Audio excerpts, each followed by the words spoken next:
सध्या आपल्याकडे आहेत पनवेल महानगरपालिका आयुक्त मंगेश चितळे सर. आपण त्यांच्याकडून जाणून घेऊया.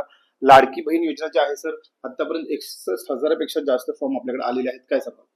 61,031 अर्ज आमच्याकडे या टीम प्राप्त झाले होते. यापैकी साधारणतः आम्ही फक्त 75 रिजेक्ट केलेले आहेत.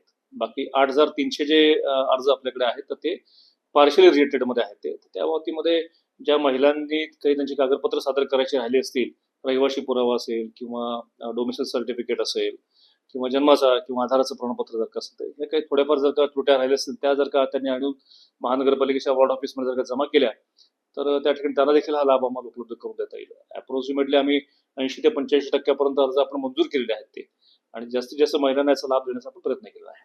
सर, पनवेल महानगरपालिकेत बरेच सारे आदिवासी पाडे आहेत, ज्या महिला अशिक्षित, त्यांना आपण कशा प्रकारे टॅकल केलं आणि ते त्यांची जी प्रॉब्लेम कशी सॉल्व्ह केली? पनवेल महापालिका हद्दीमध्ये 29 गावं आहेत आणि या 29 गावांपैकी 13 गावं अशी आहेत की ज्या ठिकाणी आदिवासी कुटुंब राहतात. त्यामुळे आम्ही प्रत्यक्ष महानगरपालिकेच्या गाड्यांच्याद्वारे आम्ही आमचे कर्मचारी त्या ठिकाणी पाठवले, प्रत्येक गावामध्ये पाठवले. त्या ठिकाणी समाज मंदिरामध्ये किंवा आमच्या महानगरपालिकेची जी ऑफिस होती त्या ठिकाणी त्यांना बोलवलं गेलं. प्रत्येकाच्या घराघरामध्ये जाऊन आम्ही त्यांना आवाहन केलं, त्यांची कागदपत्र एकत्र केली आणि जास्तीत जास्त महिलांचे अर्ज स्वतःच भरून घेतले आम्ही त्यांच्या मार्फत आणि त्यांना जास्तीत जास्त लाभ देण्याचा आमचा प्रयत्न केला आहे. जे काही अर्ज पार्शली रिजेक्ट झाले आहेत त्यांना आव्हान केलं आहे महानगरपालिका आयुक्तांनी की जे काही डॉक्युमेंट त्यांचे बॅलन्स राहिलेले आहेत ते सबमिट केल्यानंतर त्यांचे सुद्धा फॉर्म फिलअप केले जातील. राहुल कांबळे, NDTV मराठी, नवी मुंबई.